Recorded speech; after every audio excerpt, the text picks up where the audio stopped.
if you judge Michael Jordan when he's in high school, Yeah. he got cut from his high school team. Okay.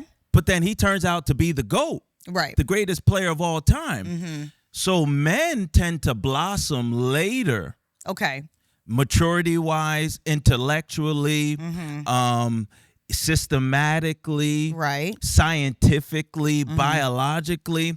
And I believe the women that are winning right now, Yeah. they're winning because they took a chance on potential.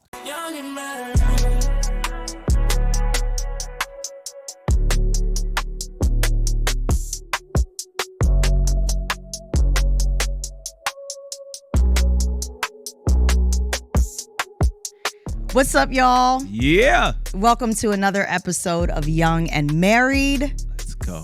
We are here to help your Christian marriage thrive. Yeah. But we also throw in things to help your dating life hopefully turn into a successful marriage. Yep. All right. So listen, we are answering questions. Sometimes we get questions in and we do our best to try to answer them. Right. And so today we're answering the question that came in from a young woman asking us, how do you navigate or should you even navigate a relationship with a man who has potential, but outside of that, not really much else? Okay. He doesn't have the right mentors around him, was her specific example. Right. He doesn't necessarily have the right people around him, but she's like, but you can tell this guy has potential. Yeah. And so we're going to try to answer that, or we are going to answer that. And we're even going to look at it from a guy's perspective as well. Okay. But I think we should just dive right in. Yeah, I think, potential is something that we talk about in many aspects of life, right? And, sometimes we think about potential, and because we live in a fast-paced society, fast-paced culture, not everybody's on board with the train of potential or the process of potential. Yeah. So I think that this is going to be a really good question and a really good topic to dive into, because we're always wrestling with potential. Right. Like, we want to arrive, but it's like you can't really arrive unless you dig out potential, get into potential, and really squeeze out everything that potential is going to bring in life. And there's no difference even when it comes to marriage, right? So it's not different for marriage. It's not different for relationships. People are often wrestling with potential. And I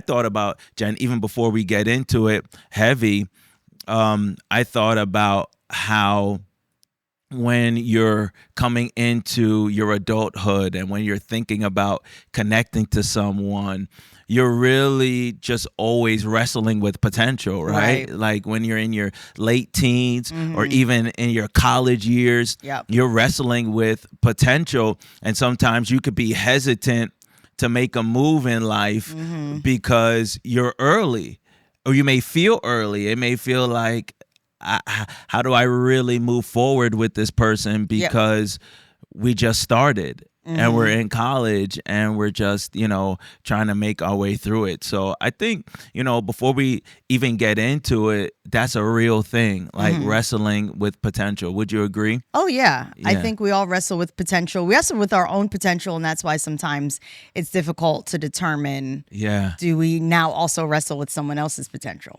Right. Right. I like that, because we wrestle with our own potential, but it's like, hey, am I prepared to take on somebody else's potential, because I'm still here struggling with my potential. Right. So this is cool. All right, let's jump in. Jump in. All right. So the young lady is like, hey, how do I proceed with a man that I can tell has a ton of potential? She's like, but he has no mentors, and she just doesn't feel like maybe he has the right people around him to pull that potential out of him. And that, to me, Mark, gets a little tricky. Yeah. Because potential is something that you want to see from someone. Right. However, I think it says a lot about the young man that he has no mentors around him, doesn't have the right people around him. Because what I would say to her is, if you have a young man that you're interested in that has a lot of potential, but he doesn't currently have the right mentors around him, you need to ask, what is he doing about that? Okay. Is he seeking mentorship? Right. Or is he saying, I got this? Yeah. Because we all need mentors. Right. You and I have mentors. Yeah. For as much as we feel that we are intelligent people and we have people that we mentor, we still also have mentors, because there are certain things about ministry that we still don't know. Certain things about business that we still need to learn. Right. There are people that have been married longer than we have. Right. So even though we've been married 17 years and we can give a lot of couples a lot of good practical advice on a successful, healthy marriage, it doesn't negate the fact that there are people that are like, you've been married 17 years, we've been married 57 years. Right. Okay? So we can still school y'all. Yeah. Yeah. So I think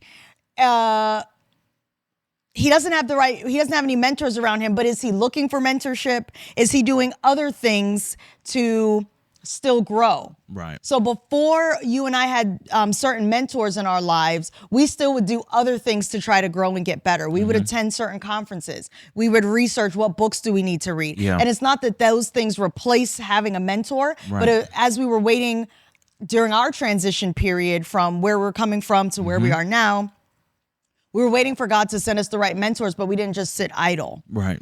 And then also, when you say he doesn't have the right people around him, what does that mean?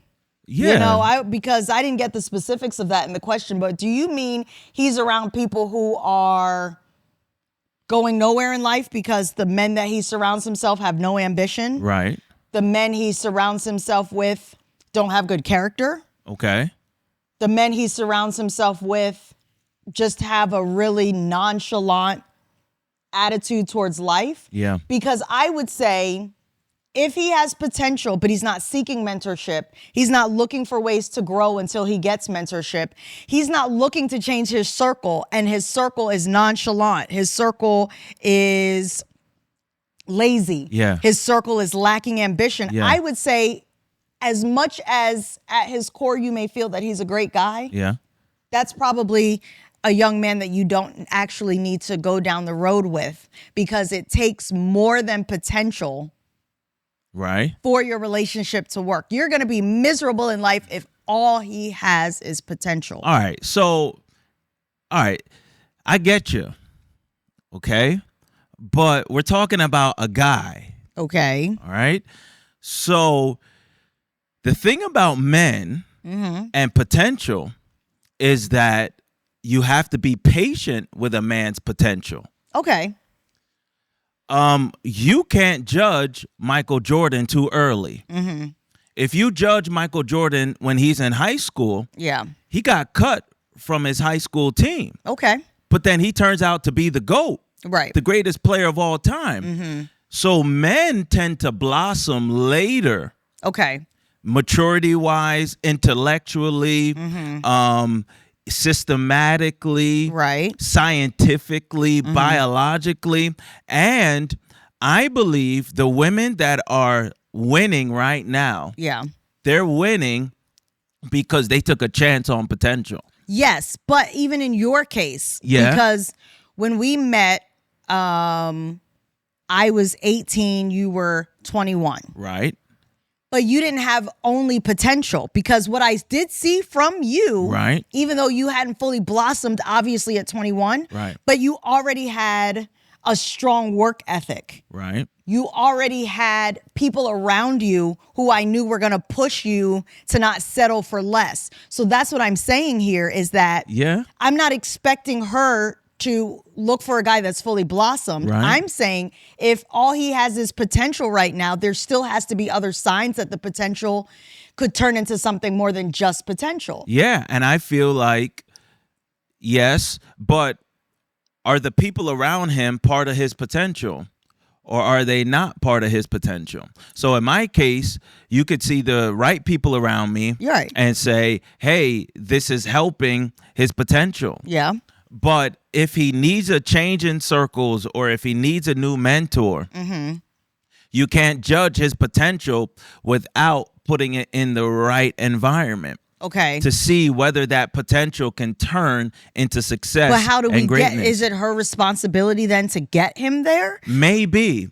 Oh, here, listen, this is so good. I mean, because we often tell women, "Oh, sis, it's not your job to fix him." We talking about a woman going after a man with potential. Okay. We're not. We're gonna get to the flip side, but if we're talking about a woman going after a man with potential, this is different because he may be great, but in a less environment. He may be great, but in a terrible environment. Okay. He may be great and have potential, but he's in the wrong environment. Okay. And so to get that man in the right environment, it may require you.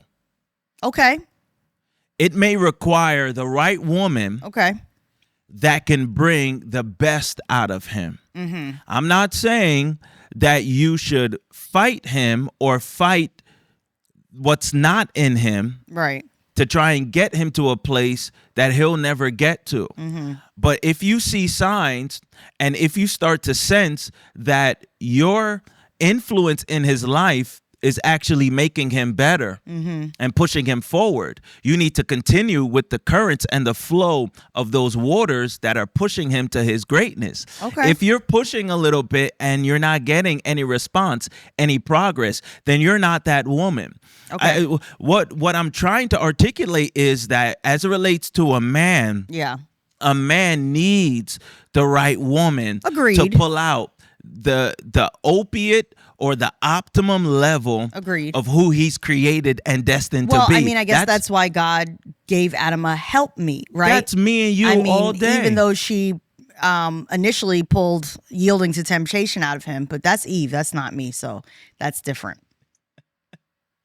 Listen, the right woman can make you or break you. But in all honesty, God created Eve for Adam. So ultimately, she still was the best partner for Adam, right? I guess it had to go that way. Right. But the Bible does say that it isn't good for a man to be alone because he knows that God knows the way he's wired women is to be helpful.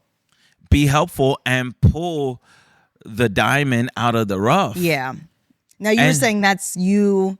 That's me and you. That's me and you. And we can get to that. But I think like just her ability, her willingness to pull it. So if you listen to culture, culture's going to tell you, don't mess with that man. Right. Culture's going to tell you, girl, you shouldn't be wasting your time. Girl, you should be, it's beneath you or he's beneath you. And I've seen it really work out for a woman that says there's something about this man, and I know that if he had the right mentor, the right environment, he'll be a totally different guy. I mean, I'm thinking of a couple right now. I don't know them personally, but the husband gave his testimony years ago that when he first started dating his wife, literally the most he could afford was for them to split a 4 for $4, the Wendy's 4 for $4. Yeah.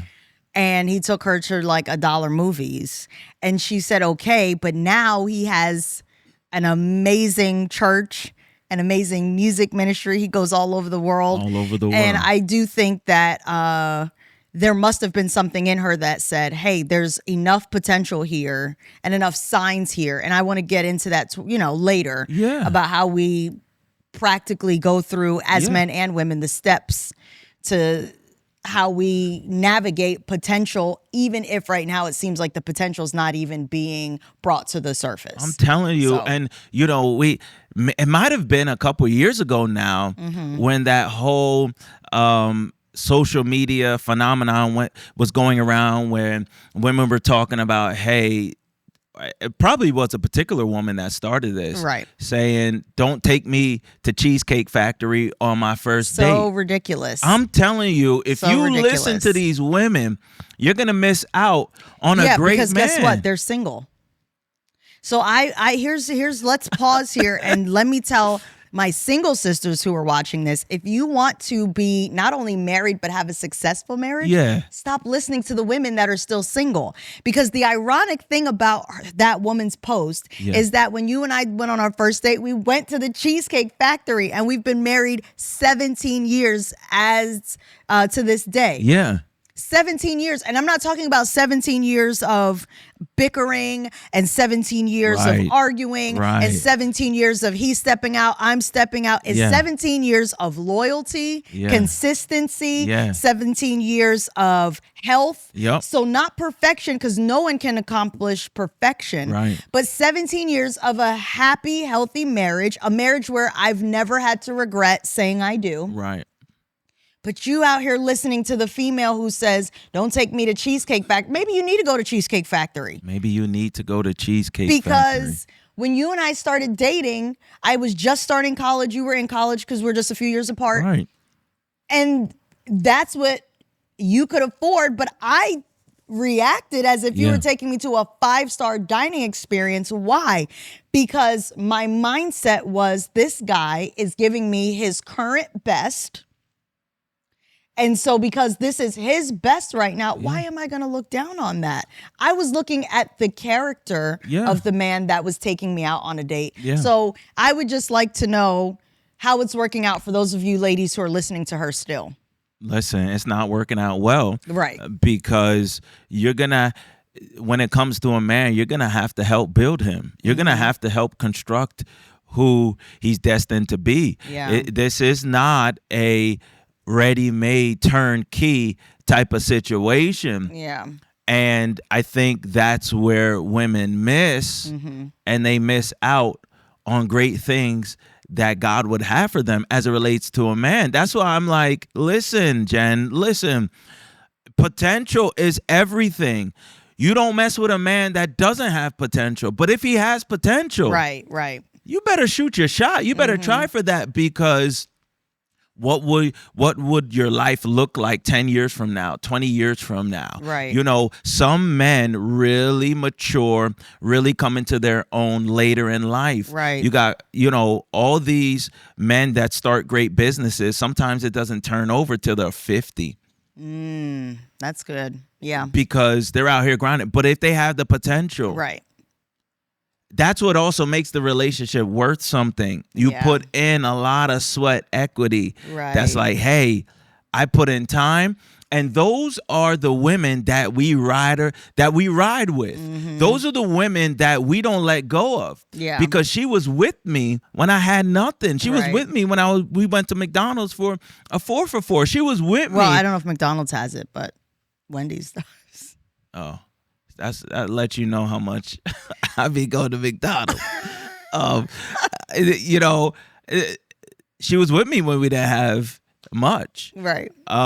So that's, to me, so that's how I think a female should approach it. But if we flip it, oh Lord! Now if we flip it, it's here different. Comes a different. See, here comes the different standard, guys. Listen, I don't care what you want to say. I knew you want to call it a double standard. You want to say it ain't fair. It ain't fair, because God didn't make us the same. It's not fair. It's not equal. And he never intended it to be equal. Because men and women are different. And the more that we embrace that, is the better that society will be.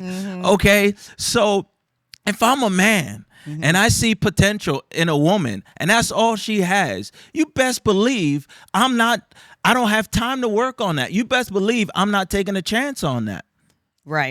Because from our perspective, she has to come ready-made with certain qualities that will give us the trust factor, the assurance, the confidence that she's gonna be the wife that I need her to be. We can't work this thing out. Well, maybe that's because God wired women to be nurturers and caretakers. He wired you all to provide. But I wouldn't say you're called to be the nurturers and caretakers the way we're called to be. And I guess you all are called to provide a certain type of help. But a man really isn't called to help a woman grow up.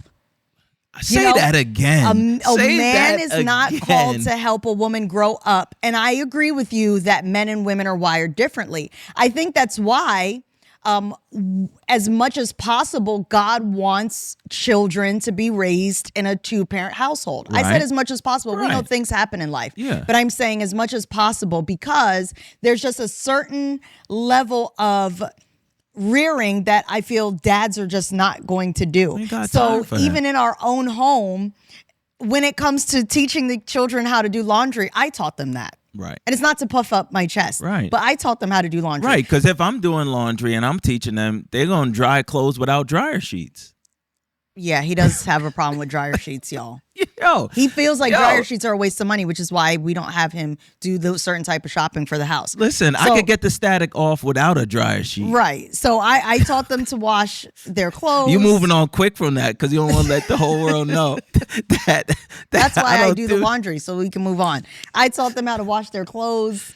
I taught our daughter how to make certain things on the stove, right? Because I do the cooking. Yeah. I'm the one that taught them how to clean the bathroom. Yeah. And it's not because you don't know how to do any of those things. You know how to do laundry. Right. You know how to clean a bathroom. Yep. You know how to cook certain things, obviously on the stove. Right. But I actually see it. It just comes naturally to me to teach them certain ways in which they need to grow up. Yeah. Whereas you're more so teaching our son, hey, men don't, walk a certain way. Right. Men don't, because you're like, hey, swaggy men don't dress a certain way. Because our son will sometimes come up with combinations. I'm like, so he asked me this morning. He's like, all right, Dad, I got this brown and rust-colored outfit, sweatsuit. Mm-hmm. Should I wear my black sneaks with it or my gold tan sneak? Right. I'm like, son, what do you think? Right. Like, do you see black anywhere in this outfit? So I got to help him. And you teach our daughters certain things. Yeah. How she should be treated. Yeah. How she should expect a male to treat her. Often you're teaching her that just by example. Yeah. But I say all that to say, it goes back to what you said. It may not seem fair, but it's reality. A man is just not called to help you grow up. So if you're a woman that is lazy, immature, always led by her emotions. Yeah. A man is like, I can't do that because I'm over here also needing help. We can't both have to raise each other, right? Like, we cannot both be in a position where... Right. That's so good. It's not fair, but when has life ever been fair? Yeah. Why are we trying to make this thing fair? Mm-hmm. You're a woman, I'm a man. It's not fair. Mm-hmm. God calls two opposites to come together and say, hey, y'all figure it out and you make it work. But this goes back to what they used to say when we were growing up and before. You ready for this? I'm ready. This is why God said it is Adam and Eve and not Adam and Steve. Oh, boy. See? If you're a man, you don't need another man romantically. If you're a female, you don't need another female romantically. Listen. You need brothers and you need sisters, but you need a spouse that is not your same gender. You need a spouse that was born, let me put that in there, the opposite gender as you. And listen, you can at me all day because I can back it up with scripture. Listen, I just feel like there's so much power in our opposites. Exactly. And so if a female has potential, but isn't there yet, right? Why am I wasting my time with that? Right. As a guy, you're saying. As a guy, because I don't have, first of all, I have options. Well, that's what women need to know and realize is that as a man, I have options. There's just more females out there. Mm-hmm. So if I'm trying to forecast what I need in my life right now, what I need right now is someone that has it together to a certain degree. Can we all grow? Yes. Can we all get better? Yes. But I can't take a chance on potential and it fail. Right. Because my job isn't necessarily to cultivate you in that way. Right. It's for us to grow together. It's for me to help you get better. Right. But if you don't have it, I can't help you find it. If you can't help it, I can't help you find it. You need to find that thing somewhere else. Right. And then bring it over here and we'll make it work. Guys just don't have the capacity mentally. We don't think that way. We're not wired that way for us to nurture you up. Yeah. Because we don't have the nurture gene. Yeah. And DNA within us. So we're not going to marry on potential so potential has to come in a different package in a female. You have to have potential, yes, but then we have to see it so tangibly that you're going to be this.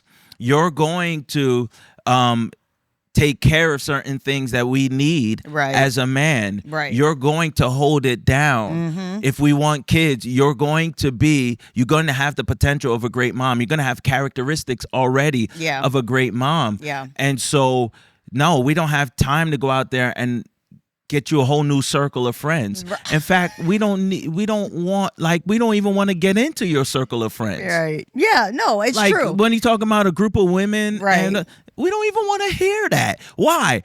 It screams drama to us. Right. Whereas a woman is wired to have the capacity to say, hey, I know these are your boys from when y'all were kids, and generally speaking, they're probably good dudes, but have you ever thought about maybe switching up your circle a little bit? Because I know you want to be a real estate mogul. Yeah. Maybe you need to hang around some guys that are also real estate because you're saying that women are wired to handle a man in that way, but a man just doesn't have the capacity to say to a female, okay, since you want to be a doctor, why don't you start hanging around other women who are also doctors? You feel y'all are like, can you fix your own circle? Right. Because we don't need to get into pinpointing to you what type of woman you need to hang around. So I think that's actually real. Yeah, men are really we're now focused. Like, we can have vision, we can look to the future, but we're now focused. So we'll marry a female based on how she looks now. Right. Based on how she dresses now. Right. Based on what we think she's going to be as a wife now.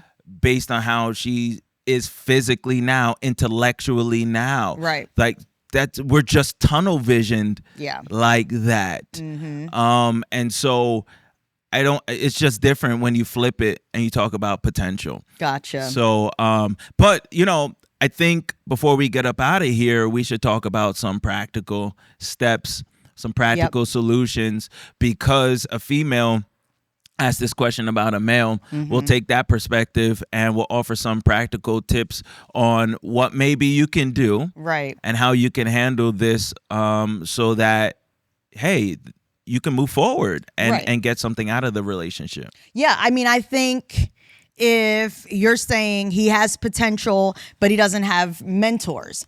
I would say have a conversation with him. If you don't already know, have a conversation with him and ask him what's his vision for his life. And it doesn't have to be this perfect vision. It doesn't have to necessarily be elaborate. Maybe right now all he can give you is, I know that I want to be a professional sportscaster.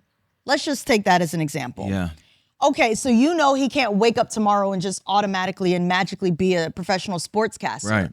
But maybe take a day and say, all right, we're going to hang out next Saturday. And we're going to research together what steps need to be taken in order to be a professional sportscaster. What types of jobs do you need to have first? What type of knowledge do you need to know or have? Because then you're able to say to him, oh man, it looks like they're looking for you to have this type of certification, let's say. And then you can help him research how to get into those types of programs. It may seem like a lot of work initially, but like you said, Mark, but what if 10, 15 years from now, you're sitting pretty because he's a professional sportscaster and he's getting asked to be on certain platforms to react to games and athletes and how they're doing. So you literally may have to break it down that much for him, because in his head, he may say, I know I can do this, but he just doesn't know how to get there. Help him get there. Help him get there. But there's a way to help a man. Okay. And so maybe my let's go on a research date is not the way. Okay. I think that's fun. No. And dope, but. So what you've become really good at is knowing when to push and knowing when to step back. So not all help for a guy is good help. Okay, that's good. Because if you're going to make me feel like I don't know what I'm doing, that's not good help. Okay. You need to make me feel like I know exactly what I'm doing, but yet I don't know what I'm doing. And the guy never really realized he doesn't know what he's doing. And he still feels like he came up with the ideas and he gets all the credit and he's smart and he's going forward. But if you're telling him what to do, okay, and if you're like, you're doing it wrong, right, and you don't know, but I know as a woman, right, he immediately puts up a wall and he's like, this is not how it works. How it works is you help me, but I still feel like a man. So from your perspective, because you say I've become good at it, and I probably do it now, second nature. Right. But what's something you can think of, just anything random, where I've, just to show them, where I've helped you without saying, Mark, this is absolutely not going to work. Stop doing it like that. Yeah. But in essence, I was basically saying, Mark, this is not going to work. Stop doing it like that. Yeah. I think timing. So you've practically, you have learned when to bring a different perspective to me. Right. So even before we started this podcast, I'm hot. I'm hot over something that happened at church. Right. And I'm like, man, and we're in here talking, and I'm like, I can't believe so-and-so did this. Right. And, we're trying to do this. We're trying to move things forward, and I'm hot. All you're doing is agreeing with me. The whole time, you're agreeing with me, and you're not offering any other perspective. Because in that moment, you're letting me as a man run with my emotions and my frustrations. Right. Because if you come in right there in that moment and say, you should have done this or you should have done that, immediately I'm like, no, I did it the right way. Right. I did it the right way. But I bet you on the way home or later tonight, you're going to say, well, maybe we should have tried this. Or maybe, and because my emotions are down, I'm more receptive to what you're saying, then I can hear that perspective. And I won't take it as an attack on my decision. I'll take it as a help. Yes. To learn from it and make it better. Right. So timing is key. So don't necessarily bring in your perspective during high moments of frustration for him, because it's 9 times out of 10 probably not going to be taken even in the way you might be trying to give it. He just lost the contract for a big client, and he's trying to get his business off the ground. Right. And then you gonna roll up as he's coming home and he's so depressed and distraught. Yeah. And you're gonna say, you should have done it this way. No, it's not gonna work. Right. Because that's not the help that he needs. And he feels already defeated, and you just stomp on him. Yeah. That doesn't work for a guy. So practically, you got to pick your spots. Timing. And I would say the other T I want to add to that. So timing, but also tone. Okay. So when it's the tone. even when it's the right time, if your tone is off, he's not going to be able to receive the help. Tone. So you never come from a perspective of, I tell you that wasn't going to work? Right. That's the wrong tone. Right. Or a tone of, you couldn't think past that? Like you really thought that would be applicable in this situation? Right. Again, tone. Yeah. So if you take that same scenario and the timing is correct, but then you also come from a perspective of, oh man, that's crazy that didn't work. Yeah. What do you think about us trying it another way? Right. What do you think about us going back to that same client, or maybe going to a different client, but this time our follow-up is this way? If you've come to him once he's also come down, but you're also coming from a perspective of like, that's crazy that client didn't bite on that contract. Yeah. Man. Yeah. All right. Well, how about when we try it with the next client, we do X, Y, and Z? Yep. He's more likely to receive it, because the last thing anybody wants, but especially a man, is for you to make him feel like he is dumb or incapable of accomplishing a certain goal. So even if in your head you feel like, but I could kind of see why that client wouldn't have accepted the contract that way. Right. It's in how you present it. Yeah. And it's okay to say, that's crazy they didn't accept that contract, because you'd have been perfect for them. Right. But you know what? They're lost. Let's try it this way next time. Right. You're not actually lying. what you're saying to him is, man, we tried it your way. Yeah. But maybe let's try it my way and see if that'll help without making him feel less than. Right. I think that's so good. And a lot of relationships have disintegrated just off a tone. Yeah, exactly. Like, what you're not going to do is talk to me crazy. Right. What you're not going to do is talk to me crazy. And it goes both ways. I think a woman should have received a man talking to her crazy. Right. And a man shouldn't receive a woman talking to him crazy. Mm-hmm. And so tone is so important and critical. Yeah.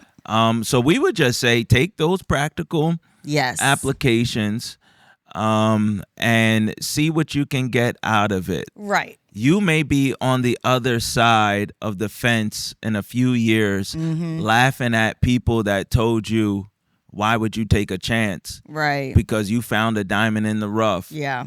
And he's a good man. He just needed somebody to help him get over the hump.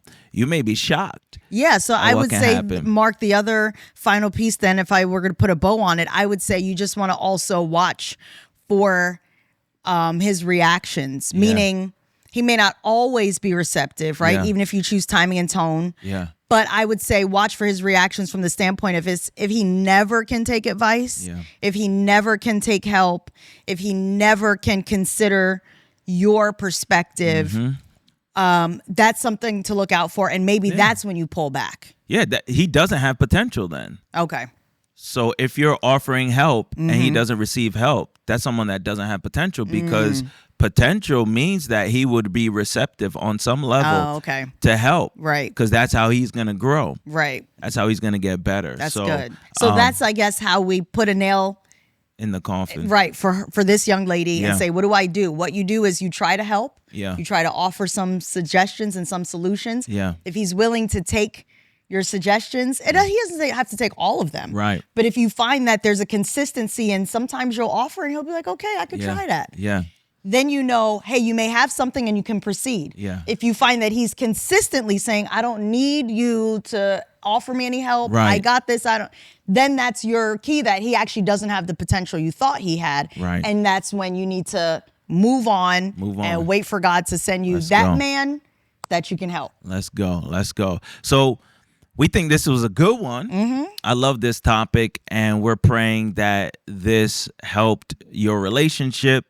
And even if you're already married, it helped you grow closer and connect better and go for everything that God has for you. So listen, if you haven't grabbed the book, grab the book. It's in the description below. The link is there. We believe that these tools will really help you in your relationship, in your marriage. It's called the Marriage Cheat Codes. And we feel like all these cheat codes will really help your marriage thrive. So listen, we're going to get up out of here. But this has been another episode of Young and Married. And we'll catch you next time. Peace out.